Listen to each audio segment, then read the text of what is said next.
bienvenue à vous dans ce nouveau numéro de Tahwissa. Aujourd'hui, c'est au cœur du beau quartier du Hamma que nous avons prévu de vous emmener pour vous faire découvrir les sites touristiques qui l'abritent. Et c'est ici, dans les dédales de ce luxuriant jardin d'essai, que nous allons commencer notre visite. Nous irons par la suite découvrir la magnifique Villa Abdeltif en passant par le splendide musée des Beaux-Arts d'Alger. Et puis nous nous rendrons pour finir au majestueux Maqam Chahid. Restez avec nous.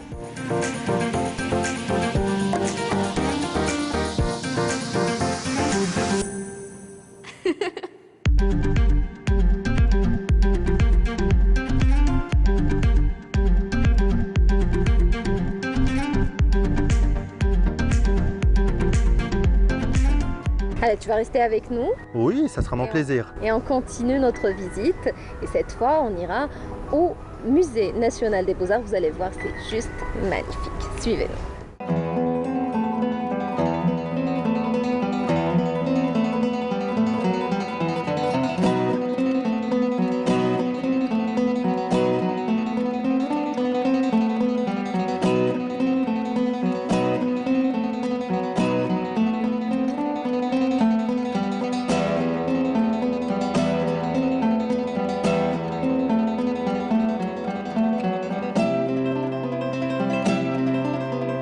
Il s'agit là d'une institution qui n'est pas la plus ancienne d'Algérie, il faut tout de même le préciser, ce n'est pas l'institution muséale la plus ancienne. Vous savez que les musées en Algérie sont nés à la fin du 19e siècle.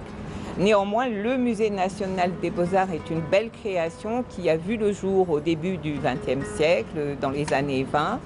Il s'agit non seulement d'une belle réalisation muséale, moderne pour l'époque, mais également d'une belle réalisation architecturale, comme vous pouvez le voir, de style art déco, qui en plus s'inscrit dans la perspective du jardin d'essai. Donc c'est un très bel ensemble, on va dire, à la fois paysager, architectural, muséal, et bien sûr de collection, puisqu'il s'agit d'un des musées les plus riches, on va dire, pour l'art, peut-être même, jusqu'à aujourd'hui, je crois, le plus riche sur le continent africain, en matière d'art, hein, bien sûr, non, puisque nous avons des musées d'archéologie, bien sûr, qui sont d'autres typologies.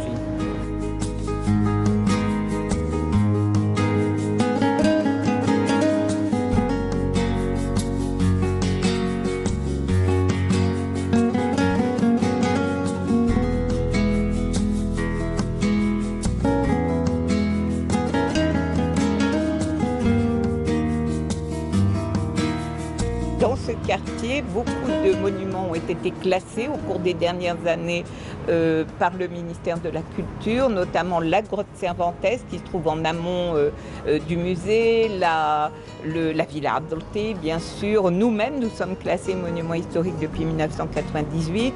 Il y a également la fontaine du Hamma, qui est un monument très ancien, qui date du XVIIe siècle et qui a été également classé par le passé. Le jardin d'essai, je pense qu'il est en train de se faire classer lui-même également, jardin classé. Donc on est au cœur d'un jardin qui fut historique. Cela remonte à pas mal de siècles, puisque vous savez que le peintre Auguste Renoir lui-même l'a peint au XIXe siècle. Il y a de très nombreuses personnalités qui ont décrit, des écrivains, des voyageurs, ce quartier, et donc de grands peintres comme Renoir qui l'ont peint. Donc il s'agit vraiment d'un quartier très très important dans la partie ouest de la capitale, est de la capitale, et il s'agit d'un quartier qui mérite effectivement d'être promu sur le plan touristique. Effectivement, il y a une très belle promenade à faire du bord de mer jusqu'aux hauteurs, jusqu'à Maqam Chahid, qui lui-même est un complexe patrimonial avec ses deux musées et son mémorial. Donc c'est un ensemble très intéressant. On peut passer la journée à se promener dans le quartier du Hamma.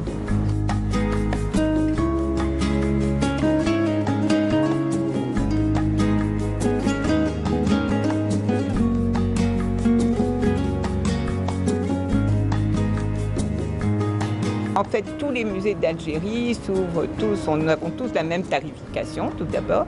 Il s'agit de 200 dinars donc, pour les adultes, mais les enfants donc, ont droit à un demi-tarif, voire même parfois gratuit lorsque c'est dans le cadre scolaire. Il y a des arrangements d'accès pour les artistes, pour les étudiants, pour les étudiants des beaux-arts notamment. Il y a aussi, bien sûr, donc les horaires d'ouverture qui sont prévus, y compris pendant la journée du samedi. Toute la journée du samedi, le musée est ouvert, à l'exception, bien sûr, du vendredi et du dimanche. Le dimanche est le jour officiel de fermeture du musée, puisque nous occupons de nos collections et du nettoyage, bien sûr, des lieux, etc. Donc le dimanche. Mais sinon, vous avez l'ouverture donc les lundis, mardis, mercredis, jeudis et le samedi toute la journée.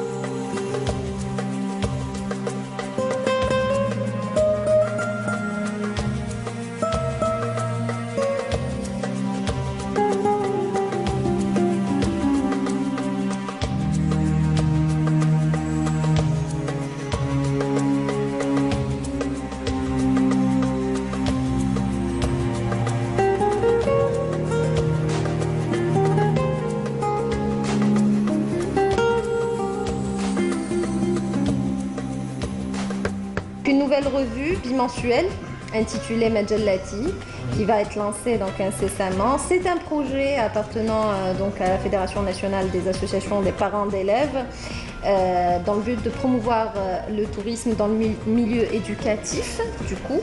Et donc vous travaillez en étroite collaboration avec Abdelkarim Chekbouch qui lui est donc le chargé de communication au niveau donc de la fédération. Est-ce que vous pouvez nous parler donc de ce projet? Très bien. D'abord, je vous remercie parce que vous êtes intéressés à notre revue. C'est vrai que nous avons l'ambition, dans la Fédération nationale des associations de parents d'élèves que j'ai l'honneur de présider, c'est de pouvoir aller faire, c'est-à-dire de la proximité avec les enfants, avec les élèves, à travers la revue. À travers donc cette revue, ce sera un nouveau-né, c'est un bimestriel qui va être donc édité par la Fédération nationale des associations de parents d'élèves, mais qui sera chapeauté par le journaliste et l'écrivain que vous connaissez, Abdelkarim Chekbouch. Majallati, tout d'abord, c'est un plaisir de travailler avec la Fédération nationale des associations des parents d'élèves et à sa tête, Madame Jamila Khiyar, que je considère c'est le symbole du mouvement associatif algérien. Elle porte l'Algérie dans son cœur. Donc voilà, je travaille en étroite collaboration avec le représentant de la FNAP dans les 48 wilayas. On est en train de préparer des interviews, des portraits, des enquêtes. Et voilà, Majallati, Inch'Allah, de mon côté, moi je chapeaute la rédaction et la FNAP, représentée par Madame Jamila Khiyar, elle va s'occuper de la conception, de la réalisation et de l'impression et surtout de la distribution. À travers la revue, c'est promouvoir le patrimoine touristique, le patrimoine national, amener l'élève donc à s'intéresser à son patrimoine et avoir aussi des informations qui touchent même à la scolarité, même parce qu'à chaque fois on aura un thème, on aura donc un thème principal dans lequel nous allons développer les activités où nous allons promouvoir le tourisme en Algérie et essayer de tracer donc un parcours, un projet qui sera piloté évidemment. Donc toute la rédaction sera sous le contrôle d'Abdelkarim Chekbouch, que je n'ai pas à présenter. Parce qu'Abdelkarim Chekbouch, qui est lui-même écrivain, journaliste et qui a sillonné pratiquement l'Algérie, et j'aimerais profiter de ça à travers donc son regard, à travers sa vision, il va guider le parcours qui sera destiné donc aux parents et aux élèves. Voilà, à peu près. Bon, les rubriques, elles seront nombreuses évidemment, à chaque fois, donc, on va choisir un site, on va choisir une région. Notre pays, c'est un continent. C'est un continent. Donc, à travers notre pays, à travers la revue Majellati, qui sera très bientôt donc, à la portée de nos enfants et des parents, elle va nous aider à accompagner nos élèves dans leur parcours touristique. Et pourquoi pas la découverte de l'Algérie.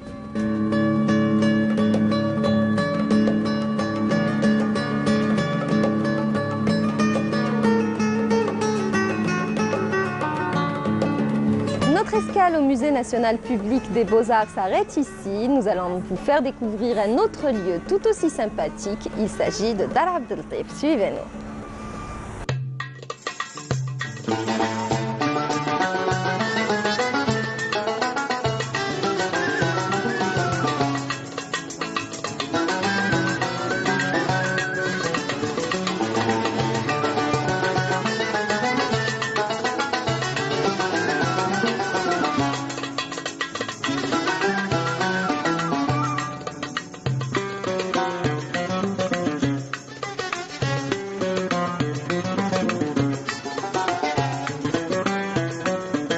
Alors Karim, on vient de sortir du musée des Beaux-Arts, un musée absolument magnifique, très beau musée, et c'est l'un des plus beaux musées d'Algérie, c'est l'un des plus beaux musées en Afrique en tout cas.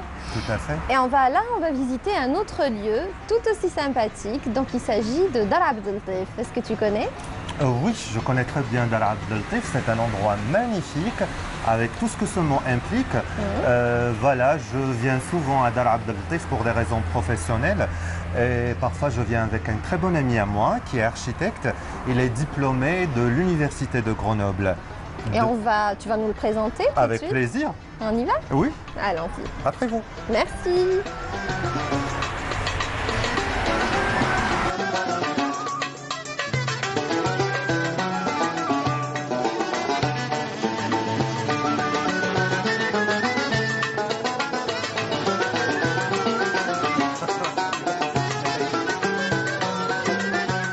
Kamel Noui Mehidi. Vous êtes architecte de formation. Oui. Et vous allez nous parler donc vous avez choisi de nous parler aujourd'hui de ce lieu, la Villa Abdeltif, Dar Abdeltif. Aucun problème. La villa Dar Abdeltif, comme son nom l'indique, c'était une villa appartenant à Abdeltif, mais le premier constructeur n'était pas Abdeltif. Le constructeur, c'était un type de l'époque qui travaillait dans le Déilika. Et il l'a construite vers 1715, quelque chose comme ça. Il l'a vendu à plusieurs reprises. 2 ans après, il l'a vendu. Puis il y a eu plusieurs achats. Elle est tombée chez les Abdeltif, je pense. Il ne faut pas faire confiance à mes dates. Dans les 1940, 1840. D'accord. Non, 1715, elle a été construite. En 1740, elle est tombée aux mains des Abdeltif. Et depuis, on l'appelle Dar Abdeltif. Beaucoup plus tard, il y a un Français, dans les années 1900 et quelques, qui a demandé aux autorités de l'époque de transformer cette villa en villa pour recueillir des artistes, des peintres, des sculpteurs, genre les villas Médicis, où tous les artistes métropolitains, c'est précisé pour les artistes métropolitains, ils venaient ici, ils séjournaient, ils faisaient des œuvres d'art et ils les offraient au musée des Beaux-Arts. Elle a été restaurée par les Algériens et c'est occupé aujourd'hui par l'ARC. Donc c'est l'agence algérienne pour le rayonnement culturel. Voilà, tout à fait. Etc. Et cette villa, vous allez la visiter, c'est toute l'architecture de l'époque. Vous allez voir que quand il y a un environnement qui n'est pas hostile, on peut faire de l'architecture et l'architecte peut s'exprimer. Alors Ami Kamel, nous sommes en plein cœur de la Villa Abdeltif. Qu'est-ce que cela vous inspire? Qu'est-ce que Dar Abdeltif vous inspire? Énormément de choses. D'abord, on ne peut pas parler de la Villa Abdeltif sans dire des choses historiques comme avant l'arrivée des Français en 1830. On a dit qu'il y avait 1000 jardins autour d'Alger.